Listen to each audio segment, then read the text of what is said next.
Halo, assalamualaikum warahmatullahi wabarakatuh. Jumpa lagi dengan saya tentunya di channel Agus Rahendi, channelnya orang desa yang khusus bahas garu budidaya.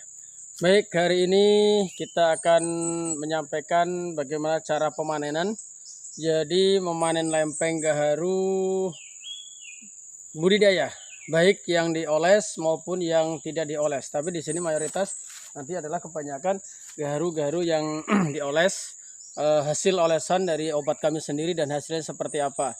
Jadi sebelum menonton video saya lebih lanjut, jangan lupa like and share, nanti komen, karena bahas gaharu budidaya itu asik, walaupun murah tapi perputarannya lebih cepat.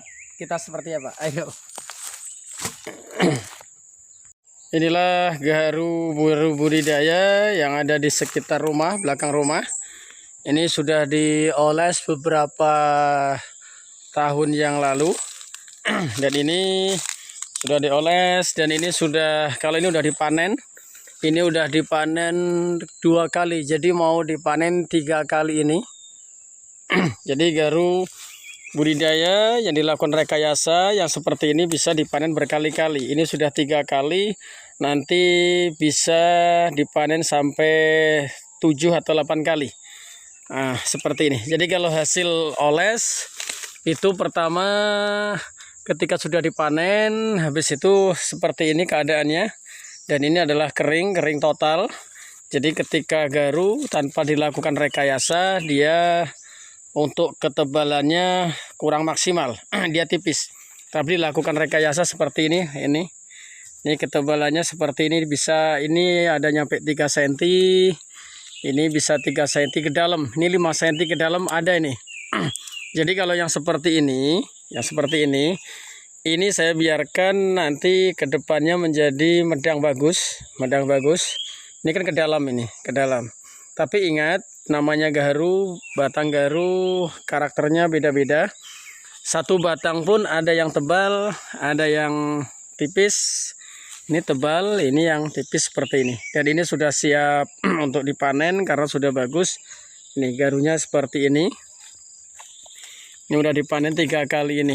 Jadi tanda-tandanya sudah pecah, ini sudah pecah, sudah siap untuk dipanen. Ini. Nah, ketebalannya tebal sekali. Hasilnya seperti ini. Nah, ini yang sudah kita panen. Lempeng-lempeng seperti ini adalah lempeng-lempeng yang untuk jadikan bahan suling minyak. Kalau ini bahan suling minyak karena sudah bagus yang kita lihat. Pada hakikatnya gaharunya di sini. Gaharunya itu antara yang sehat sama yang kering. Ini gaharu tuh seperti ini. Yang laku itu bukan kayunya, yang laku itu adalah gaharunya ini. Nah, ini. Jadi kalau obat itu hanya membantu untuk pengeringannya saja. Adapun yang membentuk gaharunya ini adalah alam itu sendiri. Nah, ini adalah gaharunya. Ini gaharunya. Ini gaharunya. Nah, di dalam. Nah, ini kita panen. Kalau tebal kayak gini kita harus menggunakan kampak seperti itu. Kita lihat ke sini. Ini yang udah kita panen tadi, tebal-tebal hasilnya seperti ini. Ini tebalnya kan maksimal. Ini gaharunya ini. Nah, ini gaharunya. Nah, ini gaharunya. Ini udah hitam-hitam ini. Nah, kita lihat ke sini. Ini tebal. Inilah alhamdulillah hasil rekayasa oles kami, obat kami, saya racik sendiri, hasilnya maksimal. Walaupun lempeng seperti ini tidak begitu mahal, tapi hasilnya luar biasa. Ini gaharunya, ini tebal, yang sini tebal, yang sini enggak. Nah, ini kurang tebal. Ini kurang tebal, sini tebal. Cara pemanenannya gampang. Nah, ini sudah ngupas, jadi kalau sudah siap panen, kalau sudah tua dan siap panen, dia akan pecah. Dia akan pecah seperti ini, dan ini sudah ngupas sendiri. Nah, ini tadi saya congkel, ini sudah ngupas sendiri. Jadi tanpa perlu dibantu dengan parang.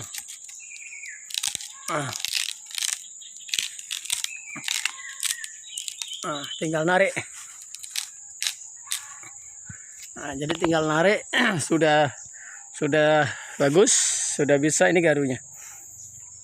Jadi yang laku itu bukan kayu yang keringnya atau dagingnya, tapi gaharunya. Ini gaharunya. Ini di carving sudah bisa. Ini di carving sudah bisa ini. Sudah masuk hitam, tapi bukan hitam pekat karena ini baru 1 tahun. Ini rekayasa oles 1 tahun. Lumayan. Kalau satu batang ini sampai ke atas itu bisa dapat 10 kilo. Bisa dapat 10 kilo dengan ketebalan seperti ini dengan harga lumayan. Jadi kalau dalam hal garu budidaya kami tidak mencari yang mahal, tapi mencari yang laku, murah, nggak masalah, praktis. Kalau ini lengket, ini harus dibantu dengan parang. Ingat, walaupun gaharu obatnya sama, lokasinya sama, tapi karakternya beda-beda. Ini lengket. Kalau yang ini, yang itu sudah terbuka, walaupun pecah. Ini sudah pecah-pecah gini, tapi dia lengket. Jadi harus dibantu dengan menggunakan parang. Kalau ketika memanen dengan menggunakan parang, kita harus dikenakan dagingnya. Dagingnya harus dikenakan. Kalau tidak dikenakan, maka nanti gaharunya tertinggal. Ini kan dagingnya kena. Ini gaharunya ada. Ini. Nah, ini dagingnya dikenakan. Kalau seandainya nanti dagingnya itu tebal, ketebalan kayak gini, ini nanti kita kikis atau kita papas. Ini kan dikit ini yang ada dagingnya banyak ini, nanti kita papas seperti itu. Ini kalau yang dioles. Nah, ini juga sudah tadi, nanti kita panen pakai tangga ke atas, hasilnya juga tebel-tebel. Seperti ini juga lengket, harus menggunakan parang. Ini yang tipis, ini nggak jadi. Jadi ada juga yang dioles tapi nggak jadi. Ini hitam tapi tipis, tipis sekali. Ini belum bisa. Ini sampai ke atas. Ini sampai ke atas. Itu. Jadi gaharu tanpa dilakukan rekayasa oles maka hasilnya tidak maksimal. Dia tipis. Tapi kalau dioles dia akan menghasilkan yang maksimal. Ini ketebalannya rata-rata 2 cm ini, 2 cm. Ini sebelah sini sampai 3 cm, ini 1 cm. 1,5 cm. Jadi karakter batang beda-beda. Walaupun obatnya sama, tapi hasilnya berbeda. Kita lihat, ini bagus ini. Ini hitam, ini gaharunya nih. Ini gaharunya. Jadi gaharu itu terjadi antara yang kering sama yang sehat. Jadi dia memisahkan yang sehat sama yang kering, itulah gaharu. Dia hanya terbungkus dengan kambium. Ini sampai 3 cm nih. Nanti kita menggunakan kampak nanti. Ini yang dilakukan pengolesan. Yang di sini tanpa lakukan pengolesan. Ini yang tidak dilakukan oles. Ini gaharu yang kami kupas tapi tidak saya lakukan oles. Hasilnya seperti apa? Hasilnya seperti ini. Dia tipis, jadi kulitnya itu kulit tipis. Nanti dia akan menjadikan kulit gulung rokok. Andaikan dia jadi, nanti paling hanya perahu. Jadi kulit perahu namanya. Kulit perahu itu dia tidak menggulung kayak gini. Nah, ini dia terbuka, dia disebut dengan kulit perahu. Tapi kalau yang kayak gini, ini namanya gulung rokok. Kenapa? Karena tidak dioles. Kalau dioles kayak gini, tebel. Ini dioles. Ini warga tadi tak suruh manen, pagi tadi sudah manen. Nanti akan dilanjutkan lagi. Ini lengket juga. Jadi kalau lengket itu dibantu dengan menggunakan parang. Menggunakan parang. Jadi yang lempeng seperti ini nanti kami pisahkan. Jadi ada yang bisa di carving, ada yang tidak bisa di carving. Kalau yang bisa di carving kita sisihkan, nanti akan di carving. Tapi ketika yang tidak di carving kita cukup dijemur, kita kering, kita kirim. Kan tebal-tebal. Ini gaharunya. Inilah para pemirsa gaharu tempat kami. Kami dalam harga gaharu tidak mencari yang mahal isi dalam, Karena ini tidak ada isi dalamnya. Andaikan ini ditumbang, dipanen, tidak ada isi dalamnya. Karena apa? Tidak ada tanda-tandanya. Jadi gaharu itu ada isi dalamnya, itu bisa dilihat ada tanda-tandanya. Kalau banyak lubang, banyak semut, ya bisa dipastikan ada isinya. Tapi kalau tidak ada, mulus seperti ini tidak bisa. Kita biarkan sampai tua pun nampaknya tidak bisa. Satu-satunya jalan harus kita lakukan rekayasa.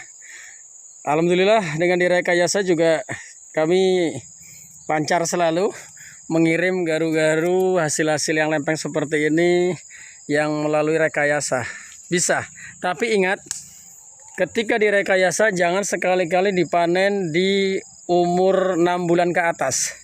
Ketika di umur 6 bulan maaf, dipanen 6 bulan ke bawah. Kalau di umur 6 bulan ke bawah dipanen, itu keringnya dapat, cuman kualitasnya nggak ada. Gaharunya ini belum ada, belum terbentuk. Minimal 8 bulan. Kalau 8 bulan dia sudah terbentuk, tapi hanya bisa dijadikan bahan suling getah. Kalau minyak belum. Tapi kalau ini sudah 1,5 tahun, ini jadi bahan suling minyak. Nanti yang bagus kita carving. Oke, para pemirsa, mungkin hanya itu yang saya sampaikan. Mudah-mudahan video saya bisa menjadikan inspirasi para petani gaharu khususnya. Jadi yang punya gaharu, yang budidaya gaharu belum mendapatkan hasil, yuk kita bersama-sama berbagi cerita dan kami siap untuk menampung untuk wilayah sekitarnya Jambi dan sekitarnya sini. Kalau daerah lain nanti akan kami bantu, kami perkenalkan dengan bos-bos kami yang ada di daerah-daerah lain. Seperti itu. Dan insya Allah mudah-mudahan habis lebaran ini di tempat kami ada pabrik pengolahan gaharu yang kami lagi diusahakan, lagi dibangun, dan mudah-mudahan habis lebaran nanti bisa beroperasi lancar. Oke, jangan lupa like and share dan komen. Sekian. Assalamualaikum warahmatullahi wabarakatuh.